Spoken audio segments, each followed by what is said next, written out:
Kayo, bibigyan ko nga kayo ng hininga at mabubuhay kayo at malalaman ninyo ako ang Panginoon.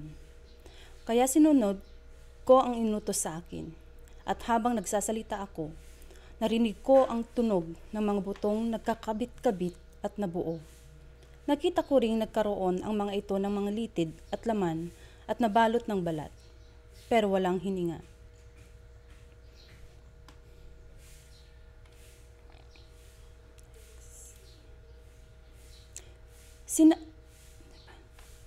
Sinabi sa akin ng Panginoon, "Anak ng tao, sabihin mo sa hangin na ako, ang Panginoong Diyos, ay nagsasabi, Hangin, umihip ka mula sa apat na dako, at hipan ang mga patay na ito para mabuhay." Kaya sinunod ko ang inutos niya sa akin, at nabuhay nga ang mga patay. Nagsitayo sila, kasindami sila ng isang napakalaking hukbo.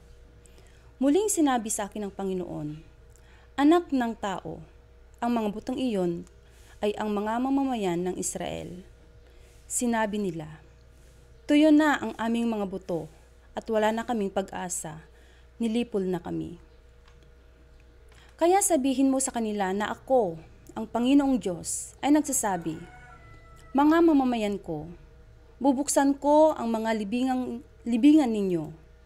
Bubuhayin ko kayong muli at ibabalik sa lupain ng Israel. Kapag binuksan ko ang mga libingan ninyo at binuhay ko kayong muli, malalaman ninyo, mga mamamayan ko, na ako ang Panginoon. Ibibigay ko sa inyo ang aking espiritu at mabubuhay kayo. Patitirahin ko kayo sa sarili ninyong lupain at malalaman nga ninyo na ako ang Panginoon na tumutupad ng aking pangako. Ako ang Panginoon ang nagsasabi nito.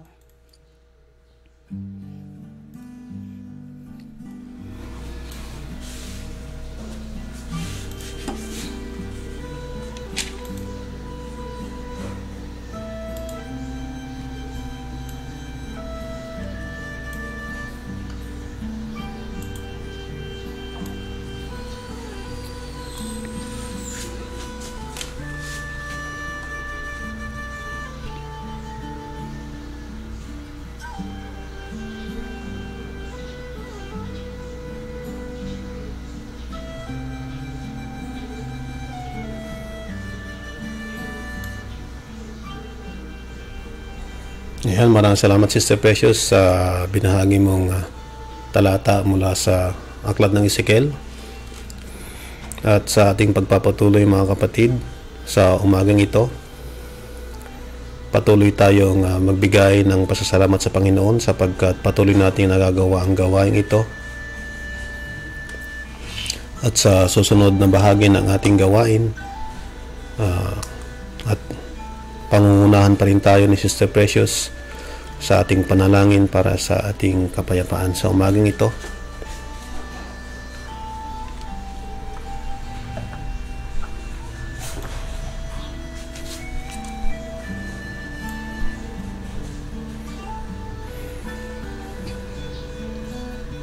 Sister Precious, Niling ko po na tayo'y manalangin. O banal na Diyos, patawarin mo kami sa aming mga kasalanan. Bukal ng buhay, patawarin mo kami sa aming mga pagkukulang. Nagmamahal sa mga kaluluwa, baguhin mo kami sa pamamagitan ng iyong banal na Espiritu. Nagpupunan sa mga puso, baguhin mo kami sa pamamagitan ng iyong pagmamahal. Pamantayan ng kapayapaan, pagtibayin mo kami ng iyong kaligtasan. Kampiyon ng nasa ibaba, pagtibayin mo kami ng iyong katatagan. Banal na lumikha, humingi kami ng kapayapaan para sa aming lahat. Mapagpalang tagapagligtas, humihingi kami ng kapayapaan para sa aming kaligtasan. Panginoong Diyos na makapangyarihan, nagmamakaawa kaming ipagkaloob mo ang iyong kapayapaan sa ngalan ni Jesus. Amen and Amen. Amen. Okay, salamat Sister Precious. At sa pagpapatuloy po ng ating gawain, dako po tayo sa ating reflection at sharing po sa umaging ito mula po dun sa binasa sa ating kanina ni Sister Precious, kung saan tayo po ay magbabahagi ng ating mga kaisipan, ng ating mga aral na mapupulot po mula po dun sa aklat na binasa sa atin ni Sister Precious. Sa daong ito, mga kapatid, ay atin pong haalamin kung ano nga ba ang kahulugan nito sa buhay ng bawat isa sa atin. Para po sa kaalaman ng lahat, ang tekstong ito ay hindi po nasadya o hindi po nataon. O ano ba yun? Ito po ay hindi po nagkataon lamang po na ito po ang teksto na binasa sa atin para sa umagang ito. Subalit, ito po ay bahagi po ng ginagawa po ng ating simbahan na mayroon po tayong tema kada linggo, at nagkataon po na sa kalagayan po natin sa ngayon ay ito po yung teksto na mayroon sa atin, kung saan nabasa po sa atin ni Sister Precious ang tungkol dun sa isang pangyayari kung saan dinala ng Diyos, dinala ng Espiritu ng Panginoon si Ezekiel dun sa isang lambak kung saan nagkalat nga ang mga tuyong buto. So ibig sabihin, in other words, patay na ang mga butong ito, wala na silang buhay. Subalit pinakita ng Panginoon sa kanya kung gaano kahiwaga ang kanyang kapangyarihan sa pangyayaring ito. Ito ay bahagi rin kung saan pinapakita ng Panginoon para sa atin na walang imposible para sa Kanya. Na sa lahat ng darating na pagsubok, bagamat ang mga bagay na ito ay may kahirapan, may takot, may mga pangamba ang bawat isa dahil sa mga pangyayari sa ating paligid, minsan na hindi natin maiwasan na magkaroon tayo ng bumababa yung ating tawag nito, yung ating spiritual na kalagayan. At kung hindi tayo kung patuloy tayong magkakaroon ng takot sa paligid sa mga pangyayari sa paligid natin, ay malamang ito ay magkukulang tayo dun sa tinatawag natin na kalakasan ng ating pananampalataya sa Panginoon. At yun ang ayaw natin mangyari sa bawat isa sa atin, na kung saan umaasa tayo na sa kabila po ng pagsubok na hinaharap po natin ay nandoon pa rin yung matibay na pananalig, nandoon pa rin yung matibay na pananampalataya, na ang lahat ng ito ay maaaring malalampasan. At sa pagdaan po ng mga pagsubok nito ay nararapat lamang na mayroon tayong matibay na pananalig at pag-asa sa Panginoon na tayo ay ililigtas sa mga pangyayaring ito. Kasama na doon yung ating pag-asa na ang Panginoon ay patuloy na gumagabay at patuloy na nag-iingat sa atin kung tayo patuloy din na kumikilala rin sa Kanya na Siya ang Panginoon natin. Yan. Na alam natin sa mga tao na wala sa kanila yung kulang sa kanila yung pananalig sa Panginoon, ay may imagine natin kung saan kaya sila huhugot sa pagkakataon nito ng kanilang mga kalakasan. Saan kaya sila kukuha ngayon ng kanilang pag-asa? Sa kanilang mga pera kaya? Sa kanilang kayamanan kaya? Mga bagay na meron kaya sila? Kaya silang iligtas tanging ng kanilang mga ari-arian at mga bagay na meron sila? Subalit sa mga nangyayari sa paligid natin sa panahong ito, obviously, mga kapatid, nakikita natin na walang pinipili ang sakit na kumakalat ngayon, yung virus na kumakalat ngayon, wala pong pinipili. Mayamang ka man, o ikaw ay mahirap, o kaya ikaw man ay may pera o wala, o kaya sikat o hindi, o kaya politiko o anuman, nakikita natin yung impact na talagang walang makakalihis sa pagtama ng virus pag tayo ay kinapitan na. Sa atin bilang mga alagad, sa atin bilang mga disipulo ng Panginoon, mapalad tayo mga kapatid sapagkat kilala natin kung saan nanggagaling ang ating kalakasan. Kilala natin kung saan tayo huhugot ng ating mga pag-asa sa panahong ito na krisis na sinasabi natin. Nandun yung pangamba na may mga kakulangan sa ating mga pangangailangan, may kakulangan sa ating mga bagay-bagay na sinasabi natin na mga pangangailangan sa araw-araw para mabuhay, sapagkat tayo nga ay marami sa atin ang nawalan ng trabaho, marami sa atin ang hindi kumikita, at patuloy na nangangamba dahil dun sa kawalan ng pagkukunan ng kabubuhay sa araw-araw. Pero sa atin bilang mga disipulo ng Panginoon, alam natin na ang mga bagay na ito ay temporary. Yes. Alam natin na mga bagay na ito ay hindi pang habang panahon, no? Kung hindi, ang mga bagay na ito ay nararanasan natin upang mas lalo tayong tumibay sa ating pananalig sa Diyos. Nararanasin natin ang mga bagay na ito upang mas lalo tayong bigyan ng mas lalong nating makita na ang Panginoon ay Panginoon at tayo ay Kanyang nilalang. Na tulad ng mga buto na wala ng buhay, na nagkalat doon sa lambak na yon, no? Nasa pamamagitan lamang ng salita ng Diyos, ang lahat ng ito ay muling nagkalaman, nagkalitid, no? Nagkabalat, at higit sa lahat nagkaroon sila ng buhay.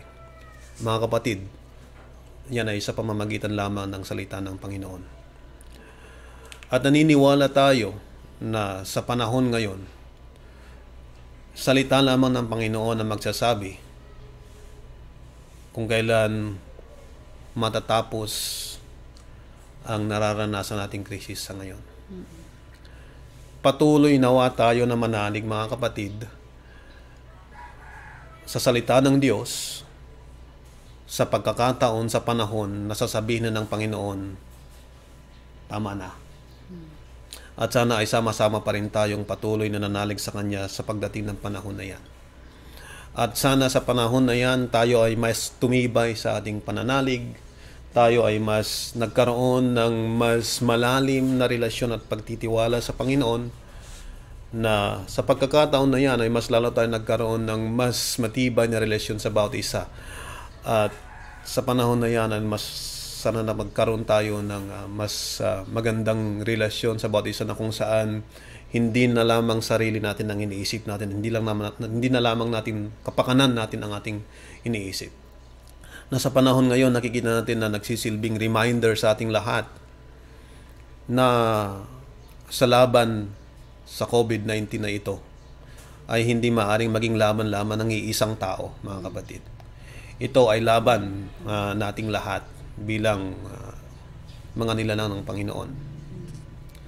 At kung makikita rin natin, mga kapatid, hindi sana magiging hadlang anong mga bagay sa atin upang makibahagi sa laban na ito, mga kapatid.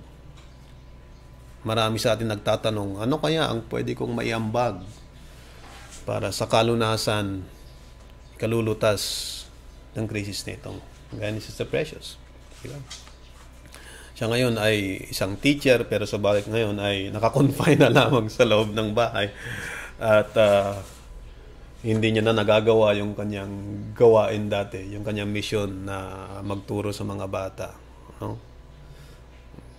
Pero naniniwala pa rin naman tayo na bagamat tayo ay nasa ating mga tahanan, bagamat tayo ay naka-quarantine, yung sabi nga nila, ay wala na tayong magagawa. Marami. Diba?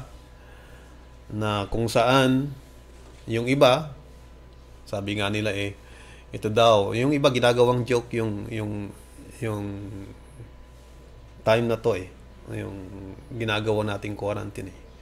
Sabi nga, dahil sabi nga ng pamahalaan na kung gusto natin makatulong, you stay home. Sabi nga nila.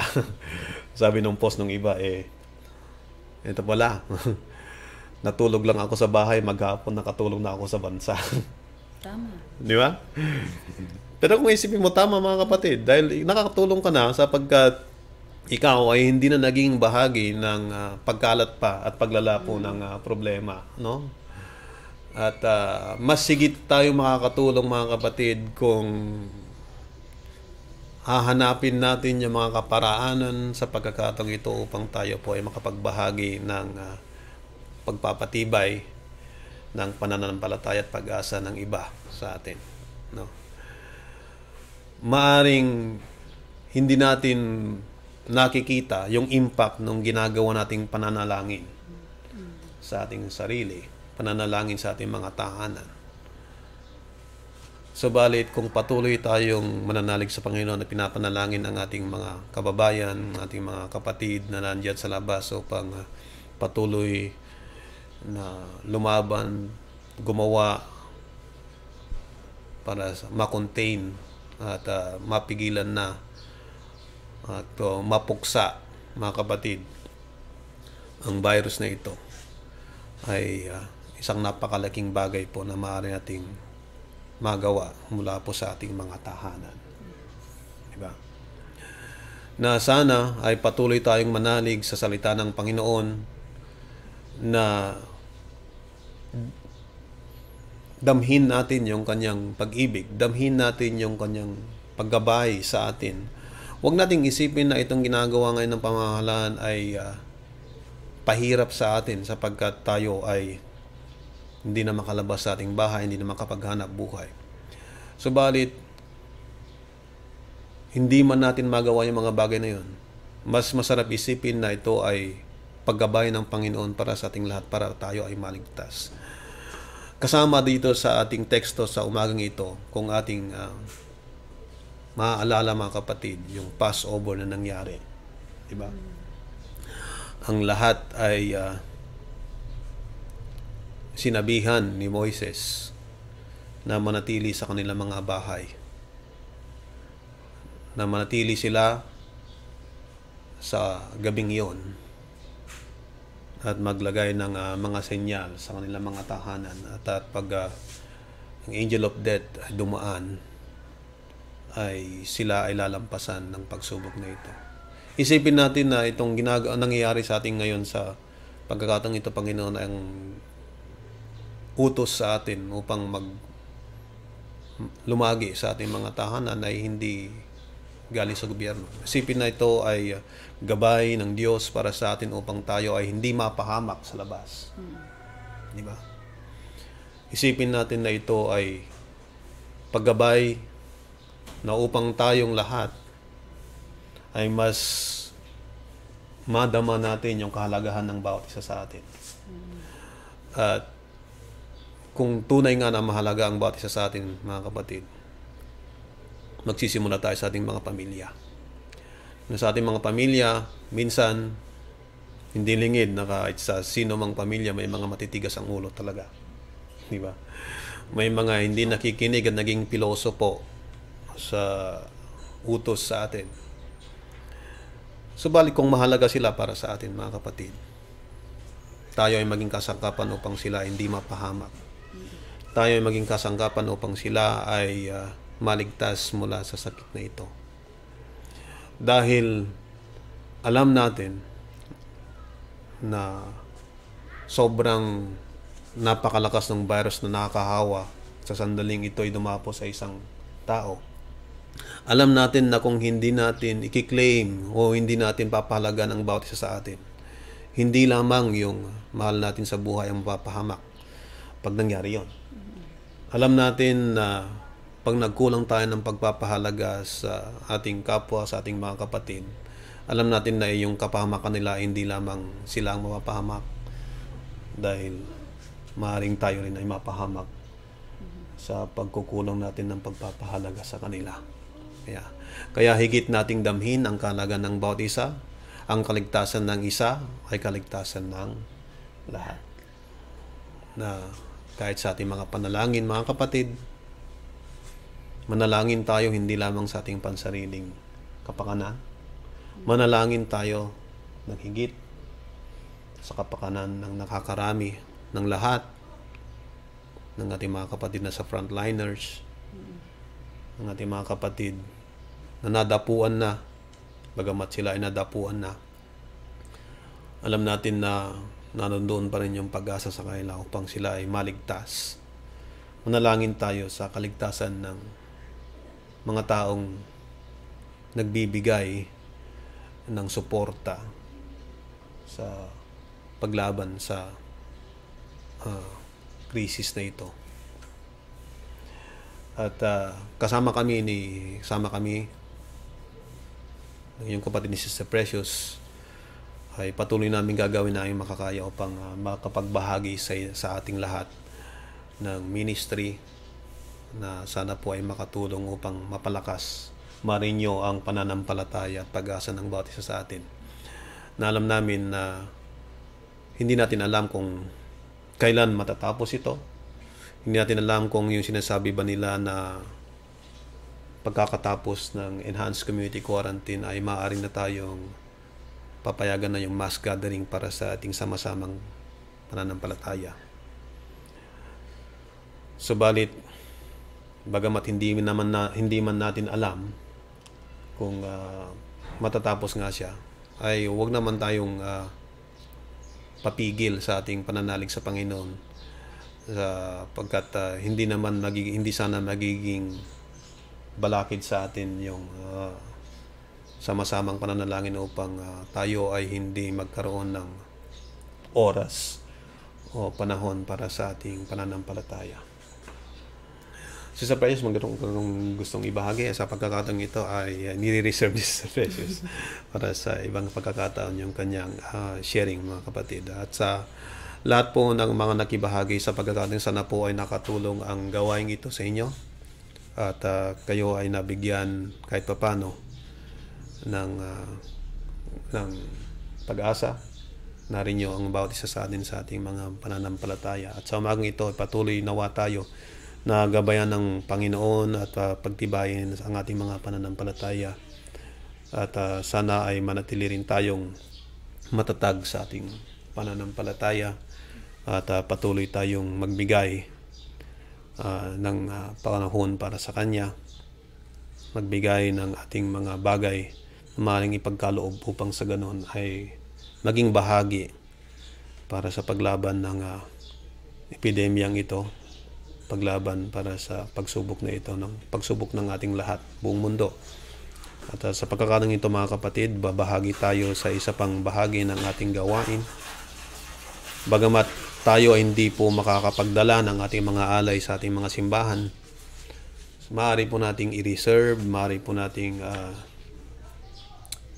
itabi sa ating mga personal na lalagyan yung ating alay po para sa Panginoon. At kung ito ay hindi man sa pamamagitan ng financial, maaari po natin itong ibahagi sa pamamagitan ng ating mga maaari nating kaloob, maaaring resources, talent, panalangin, at mga bagay na sa tingin natin ay makakatulong para sa pagpapalakas ng bawat isa sa atin at sa ministry ng ating Panginoon para sa patuloy na gawain ng ating iglesia, ng ating simbahan. Sa ating Disciples Generous Response, mga kapatid, ito po ang ating statement. At ito po ay batay po sa panahon po nating sa ngayon na pagsi-celebrate po natin ng Kwaresma sa mga susunod na mga araw. Ang panahon ng Kwaresma ay patungkol ito sa biyaya at kaloob ng Diyos na Kanyang pinapamalas o pinamalas sa Kanyang mga nilikha, na Siya namang ipinagpapasalamat natin dahil sa pagtanggap natin sa mga ito. Ang matatag nating mga prinsipyo ay magkakaugnay sa bawat isa at ang bukas palad mula sa Panginoon ang siyang pundasyon ng mga ito. Ang ating prinsipyong biyaya at mapagbigay at ang patuloy na pagkakahayag ay pinagsama upang may lahad ang bahaging ang biyaya ng Diyos ay higit na naipamalas sa pamamagitan ni Jesucristo, kaloob na walang anumang kapalit. Ang biyaya ng Diyos ay patuloy na naipamamalas ngayon at tulad noon. Ipinagkaloob o pinagkakaloob natin ang lahat mula sa atin at ang ating mga layunin tulad ng layuning pinamalas kay Jesucristo. Sa pamamagitan ng may kababaang loob, ang bawat isa ay buong komunidad. Tayo ay nananalangin at nakikinig upang intindihin ang kalooban ng Diyos sa ating mga buhay, sa ating iglesia, at higit sa lahat sa kanyang mga nilikha. Bukas palad nating ibinabahagi ang ating mga pagpapatotoo, mga pag-aari, ministeryo at sakramento batay sa tunay na kakayanan ng bawat isa.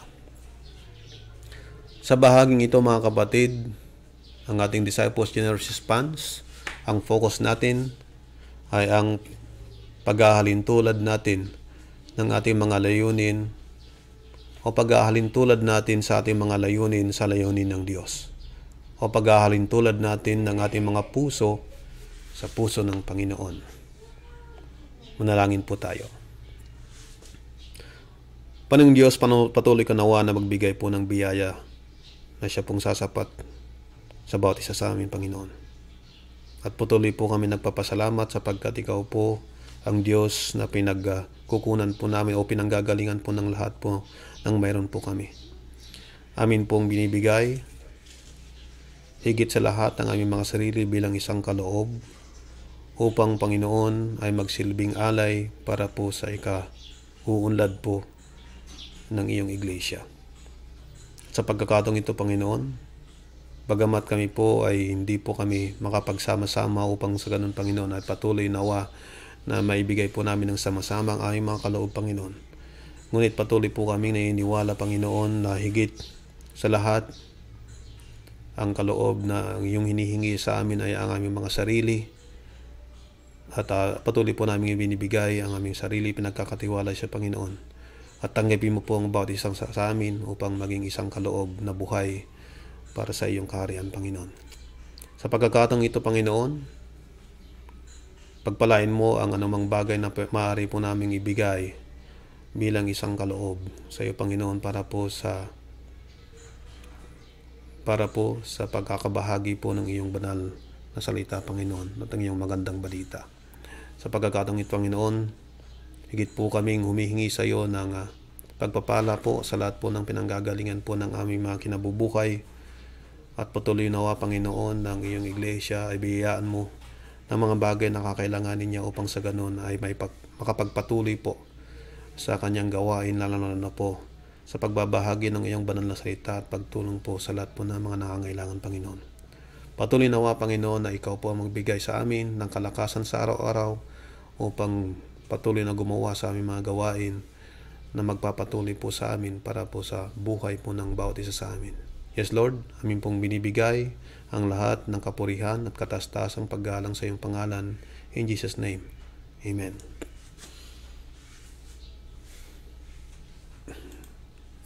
Ayan po mga kapatid, sa pagkakataong ito ay dadako na po tayo sa huling bahagi po ng ating gawain sa umagang ito.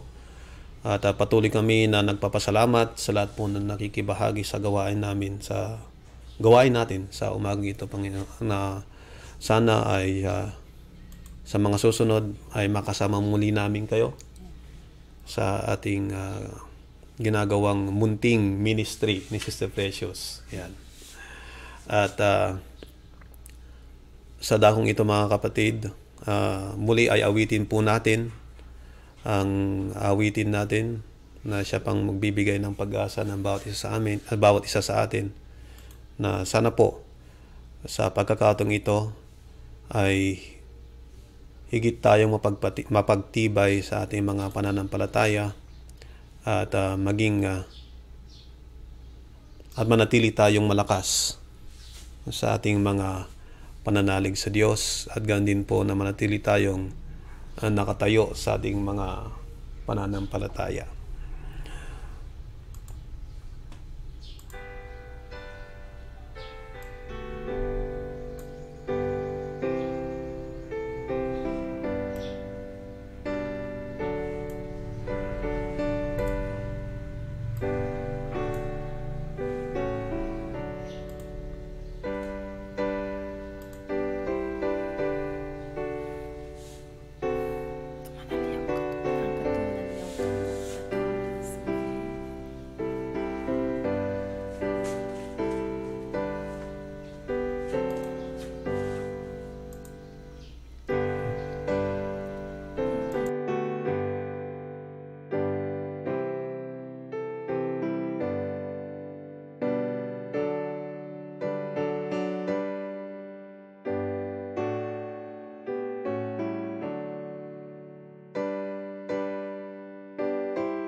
you.